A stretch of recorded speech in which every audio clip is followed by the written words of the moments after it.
Hi, I'm Ishani Nigam, and I'm passionate about creating content that educates and inspires the growth minded youth who are hungry to achieve their goals.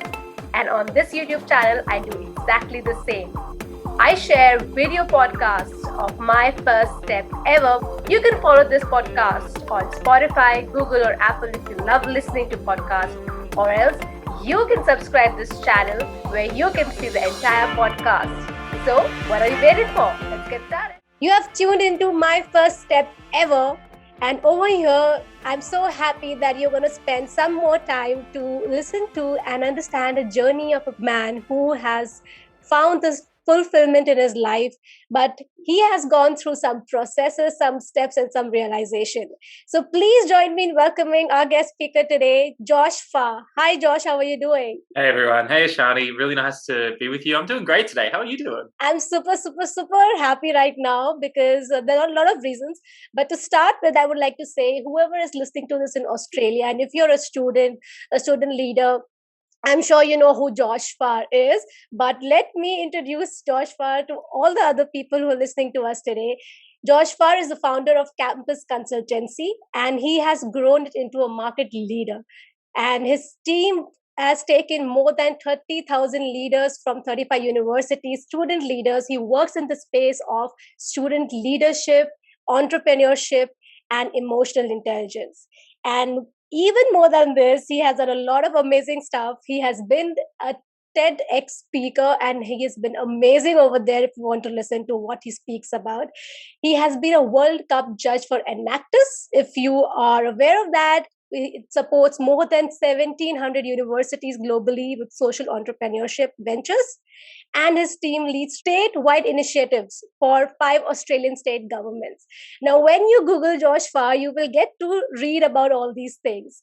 But what we're here is to understand his journey before he became what he became today. And that is very interesting because most of us who are listening to us today, we are on a journey to fulfill our goals. And it's very important to understand very early on in your life that what could really help you move 1 inch closer to your goal. So, Josh, thank you so much for being on my first step ever. I would like to start by asking you, how would you describe yourself as a young adult and what mindset did you carry back then? That's a really good question. Thank you for the really kind introduction. So I think this is a really good place to start around how I describe myself as a young adult. Do you want me to pick a particular time frame, like at a particular age? Yeah, let's say in your university days. Okay, cool.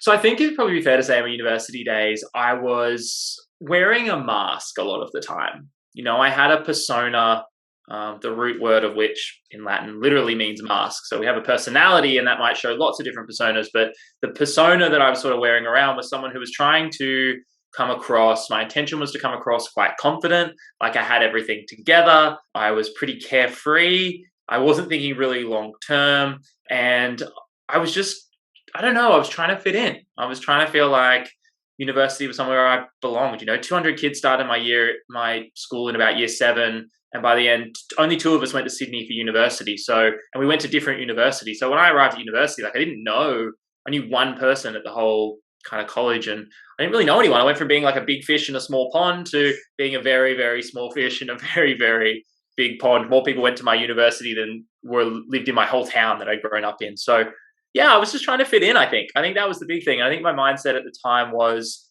have a lot of fun, meet a lot of people, and just sort of see what happens. I wasn't really thinking long term. That's kind of where I was at. That's very intriguing. And I would say, I mean, that is quite natural. All of us do feel that way. We would like to perceive ourselves in a certain way when we, meet other people from different countries. It's a big space out there and we're trying to find ourselves as well. So from that point where I think you were quite chilled out at that point in time, I don't know if you were very focused with your career or you were taking things as it, in the flow of things as it was going.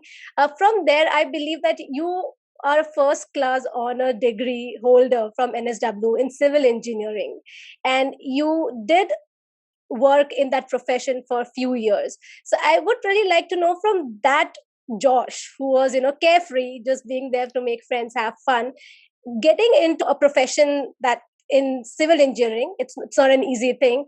How did that transition happen? basically, I want to know what was the decision making process back then and what were your learnings? There's a couple of bits of context. So the first is when I went to university, I didn't necessarily have a passion for engineering. I met one engineer in my entire life. I'd never stepped foot on my university campus before I went there. I was good at maths and physics at school, and my career advice was essentially go to uni. And I didn't think to ask lots of people for advice. I asked like one person for advice. And so I went there and I went to uni, and I wasn't overly passionate about it. But I also was on scholarships, and the only way I could really fund it was support from my parents, which was super generous, and scholarships. And to keep the scholarships, I needed to keep a certain grade. I needed to keep like a 75 average, which was like a good example of you get what you aim at. Like my first semester, I got just over 75, and I was like, oh, like there's not a lot of wiggle room here, you know? If I tick B instead of A on a multiple choice test, I probably would have fallen below. So I just got it, but I sort of had this sort of pain was the motivation. I was trying to avoid the pain of losing the scholarship, of keeping those grades up, but I wasn't necessarily passionate about the subjects. And I don't know if anyone listening will relate to this, but maybe in your first year of university, it was a bit hard and you didn't really love it. And everyone said, don't worry, second year is way better. You know, it's way, way better. And then you get to second year and you're like, this is harder and I don't know if I'm enjoying it. They're like, do not worry. Third year is where it's at. So I just like kept kind of kicking the can down the road. I'll be like, I'll be happy when. And I found all the joy and fun in sort of the social side of university. And the sort of mindset I had at that time was, I don't think anyone told me what uni was for. I don't think I knew why I was at university. You're not at university to get a degree. MIT's put all their degrees online. Go to a free MIT degree. Like that's not what you're there for. Most employers, 7% of Australian employers say they look at your grades and think they're very important. 7%. So you're right. You're 12 times more likely to have an employer that doesn't think your grades are as important as they are. Right? That's insane. So for me, I don't think that's what uni's for. And I've come to this idea that I think university is for figuring out what problems in the world you care about and want to work towards solving in your lifetime. And I think it's really well used to explore that. And at the time, I didn't know that. I thought it was like, get a degree, get a job. And I tried that route. It didn't work. Like I started applying for jobs and no one was writing back. They said, wait till you're in your third year or your fourth year. And I was like, okay, I'll wait. And then I started noticing friends getting jobs and I was like, well, what are they doing differently to me? And one of the biggest things was they had leadership skills, they had teamwork skills, they had project management skills, they had real experiences. And I saw people who were getting a leg up, who were getting an internship in year 1 or year 2, and their careers were starting to take off. Like they were working as an engineer, and I spent my summers working as like a pizza boy, delivery driver, and working in a pharmacy, which is nothing wrong with that, but I didn't want to be a pizza boy, delivery driver, or a pharmacist. So like I was just sort of kind of just doing jobs to get through. And then on the side, I was doing all this volunteer work. And what I realized was I was doing kind of by dumb luck. I had to do all these different things to kind of scrap together a resume. But what that showed me was it was kind of like going to a buffet. If you try enough foods, you'll figure out what you like and don't like. And what I realized was I really liked the things when I was working in a team, when I was leading people and I had some kind of like, not authority, but ability to sort of influence the situation. And I really liked when I could see like a clear, measurable result. Now, it was very satisfying to me to come up with an idea in my head, bring people together, execute it, and then be like, yeah, look what we did. So I started doing that at uni. And eventually, as I went through the years, I got sort of higher and higher volunteering positions. Eventually, I got really fortunate and got a different scholarship that came with work experience, got some job experience, went out into the workforce. And then as soon as I got in the world of work, essentially they said, forget everything you've learned at university. We're going to start from scratch. And the skills that got me through were really like the teamwork, the communication skills, being able to build relationships with people. But I made a ton of mistakes. Like I still think I set a record for all the mistakes I made. And if anyone's sort of out there like, you know, I don't have volunteering experience, I don't have any scholarships, like I don't have a part-time job, I don't know where to start. Like I made all the mistakes in the book and I didn't realize how powerful it was to change your mindset first and then the results will follow. I was like, I need the result first. And I never thought about changing the way I think. That's really intriguing. I think that there are 3 takeaways that I have from what you just mentioned. The first thing, thank you for doing it, so decoding what the university is for.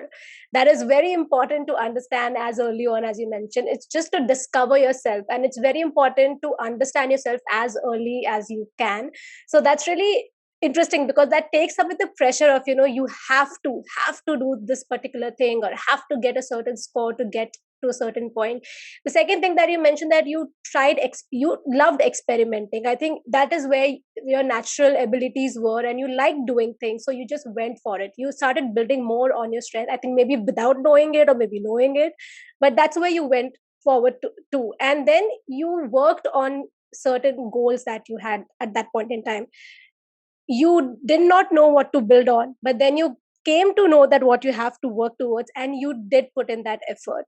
So that is really amazing, because when someone realizes that you need to reach a certain point and you are not there yet, you have to accept where you are first and then understand what is the situation. So that exactly, I think, what you've done, and I think that sort of helped you in way of decision making process. So I remember you said once in one of your interviews that when you started working for your civil engineering career, but you did not find yourself aligned with that career.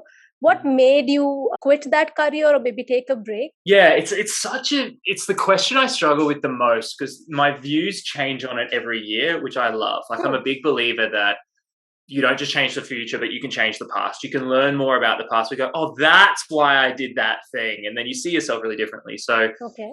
for me in engineering, at the time, my thinking was, if I simplify it down, it was, I'm not thrilled to get out of bed every morning and go be an engineer. Right. You know, I wasn't, and I was really blessed. I had a really good friend in uni named Mike, who is brilliant and just like breathes engineering. He's like the guy who just like is a gun, you know, just will run whatever engineering company he decides to work for sometime in the future. Like, just unbelievable. And one of the things that I was really blessed with was having him around, because he loved it. And that was it was a real blessing in disguise. I don't think I've ever really sort of shared this before, but because I saw someone sitting next to me at work who loved it, I knew I didn't feel the way he felt. Yeah, right. So it was like I saw someone who was like a 10, and I'm like, I'm not a 10. But then there were things in my life where I had been before. So for example, when I grew up, I played the drums. And like, if someone was like, I'll pay you the same to be an engineer to play the drums, I would be like, yes, like, take my work boots, give me some sticks, you know, 100. Because like when I'm doing that, I was like alive. You're And switched on. Yeah. yeah, like I can like feel it in my body. I know what it feels like. And I've since learned what like a sort of heck yes feels like. It's a full body reaction. And you know what a definitely not feels like. You're like, danger, danger, don't go down that alley. Like, you know that. But the subtle no was something I wasn't as good at. That thing I'm like, I could do this, but I don't love it. Like, I'm dragging myself out of bed. And I gave it my all, because I'm a pretty conscientious person. Like, I work pretty hard. I really pride myself on whatever I do. I try to do well. So I have that in me, but I didn't love it. And so that was really the thing that I'd encourage people to think about and be really honest with yourself. If the degree you're studying right now, do you love it? And if you don't, that could change.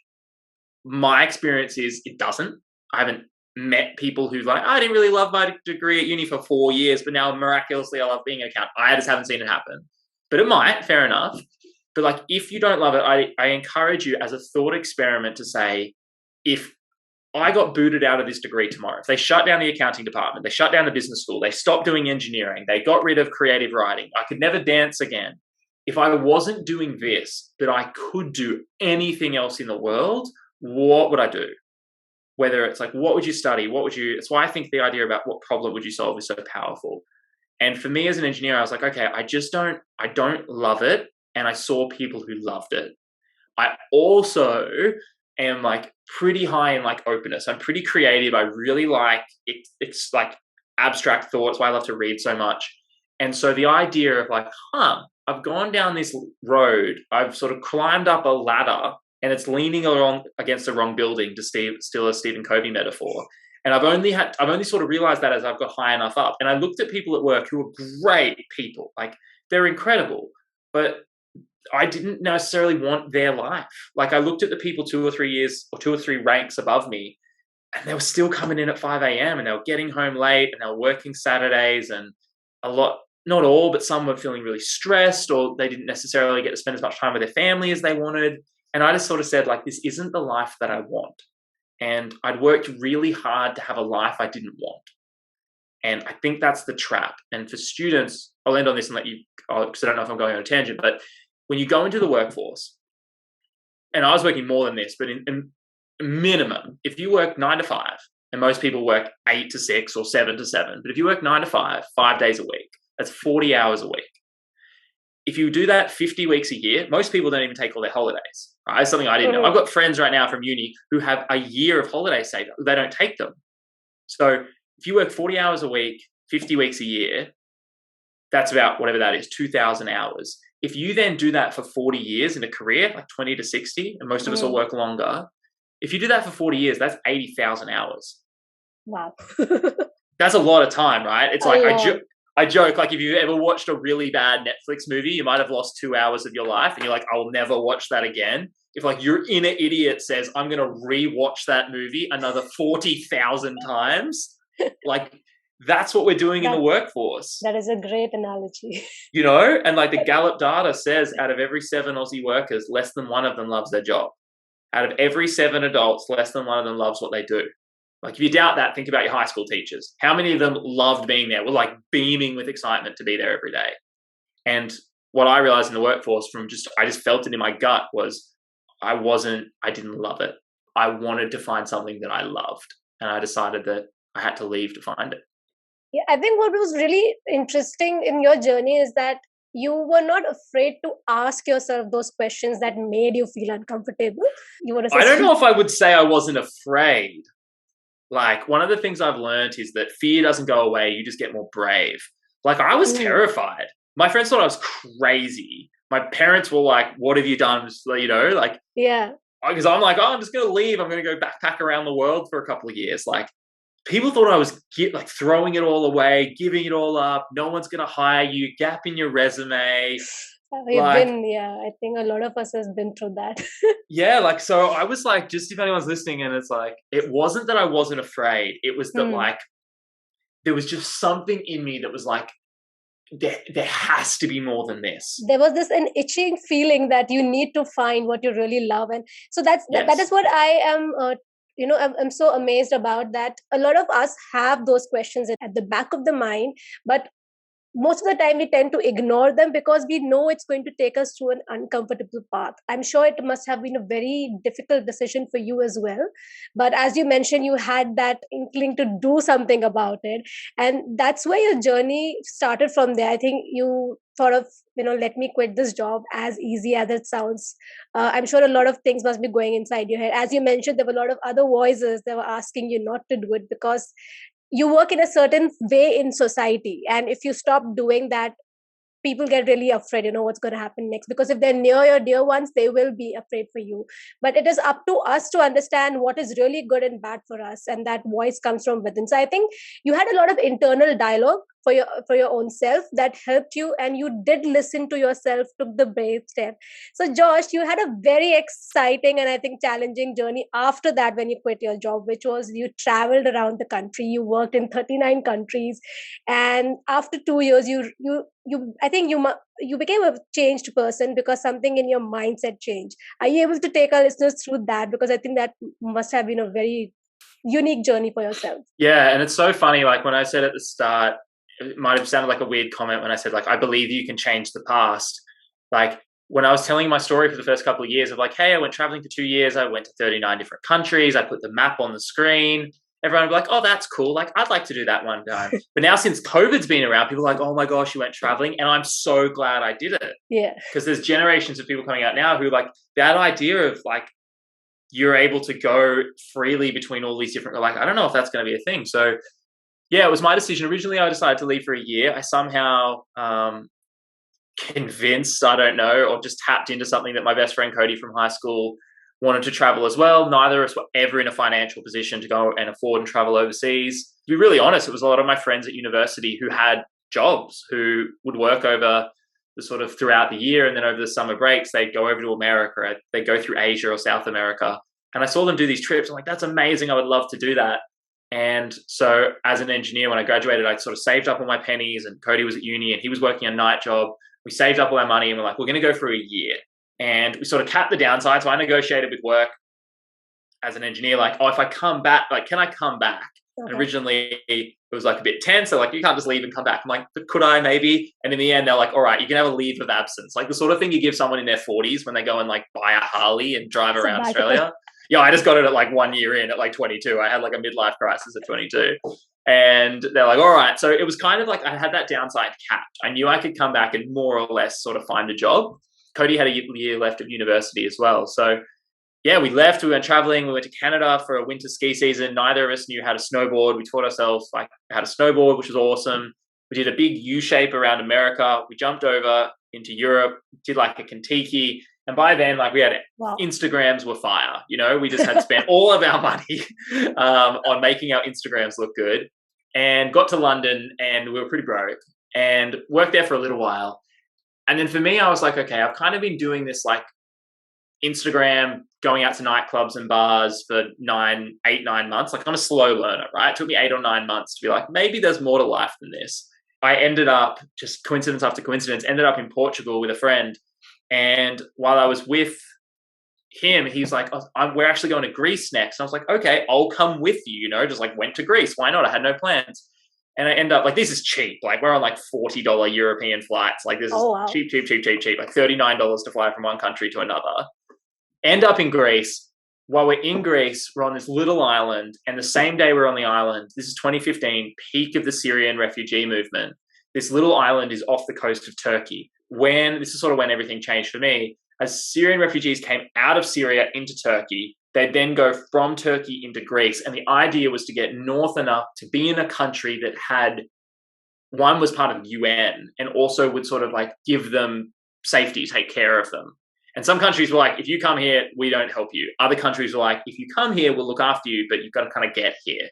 Mm-hmm. And so I was on this little island called Kos off a town or city called Bodrum in Turkey. I was on this little Greek island, and there are all these ships coming in. Like ships is a loose title, like blow up dinghies and stuff. Yeah, coming in with people, and the docks were full of these of the refugees. Intense.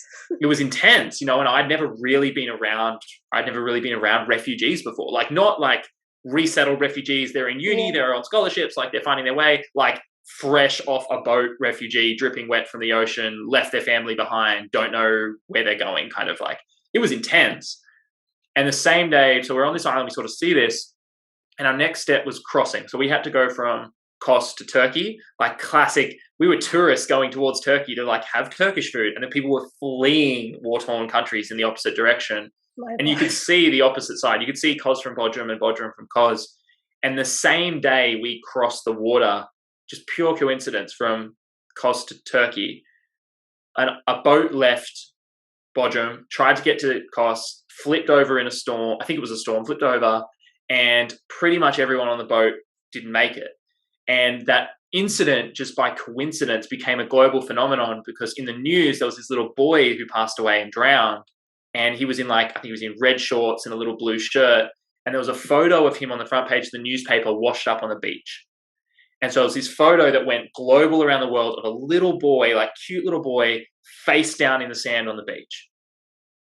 And like graphic, right? So talk about like, Tony Robbins always says, you know, an idea is a poor substitute for an experience. And like it or not, I was having an experience. I was there and I was like, bloody hell. Like I literally did it. And the thing was, in that boat trip cost me, I can't remember now, it cost me 20 euros. I went to the ferry. I didn't even think about it. 20 euros, get on the ferry, have a coffee. Half an hour later, I'm in Turkey. Like, woohoo.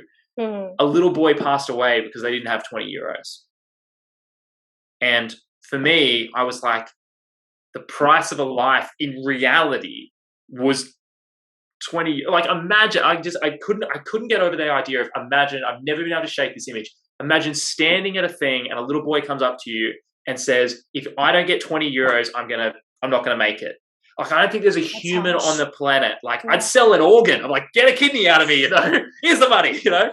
Take my hair. Like, I'd do anything, you know? You just, that idea of, and you do anything. And there's a school of thought, Peter Singer talks about this, and he says, you know, if you walked past a fountain and you saw someone drowning in the fountain and you're wearing an expensive suit, say your suit was $1,000, would you jump in the fountain and save somebody? He says, of course you would. You wouldn't worry about the suit. Yet that's not how we live our lives. At least I wasn't consciously. I wasn't thinking the way I make my money, the way I spend my money, the way I spend my time. I didn't think, am I making the world a better place? And when this happened, and when I sort of had this incident, and everything happened with this little boy, and I spent some time in that region with all the refugee movements happening. Eventually, I volunteered in a refugee border crossing and did some bits and pieces. But I was there, and I had to ask myself, am I doing anything about this?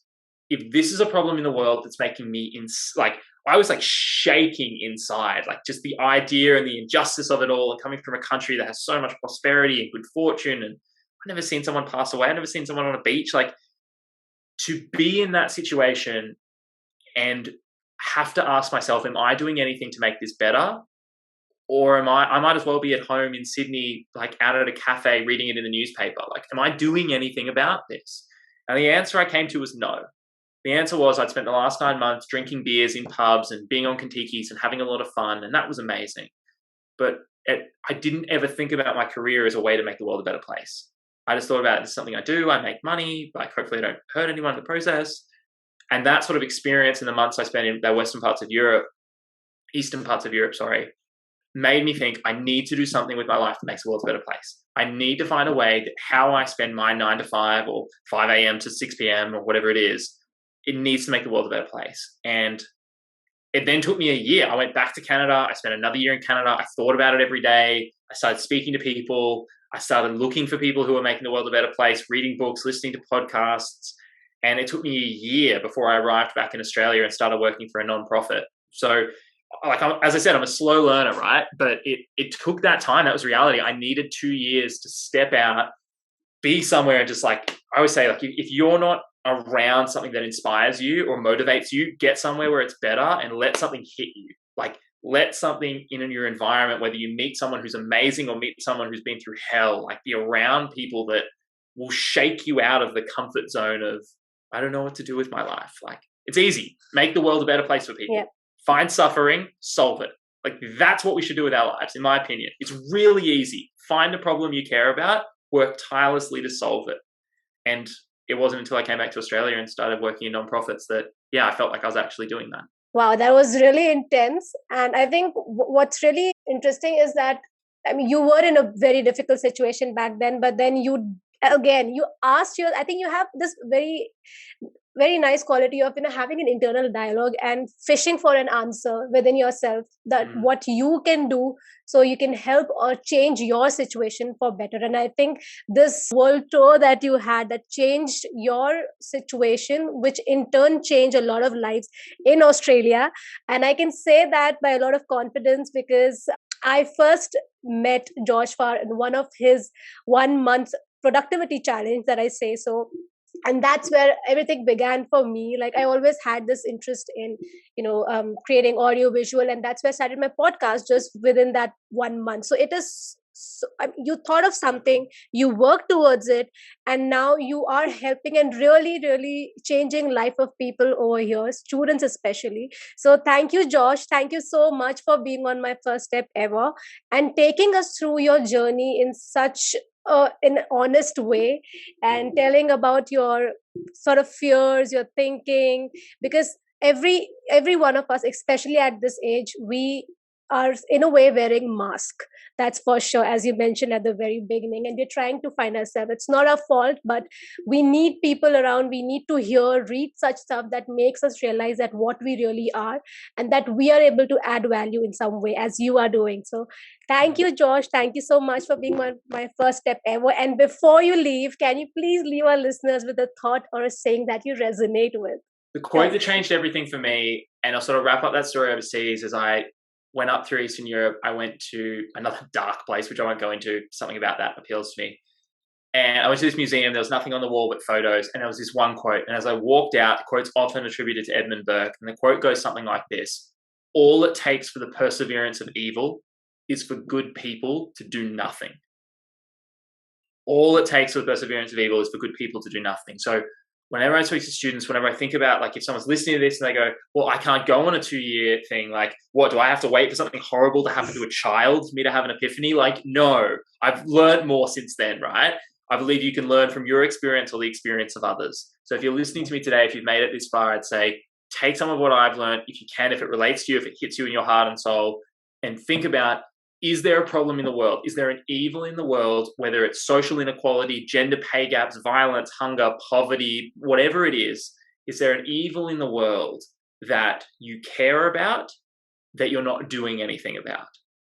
And that should cause some tension inside, right? If there's something that you go, I care about that, but wait, am I doing anything about that? Is there time in my calendar today to make that problem go away?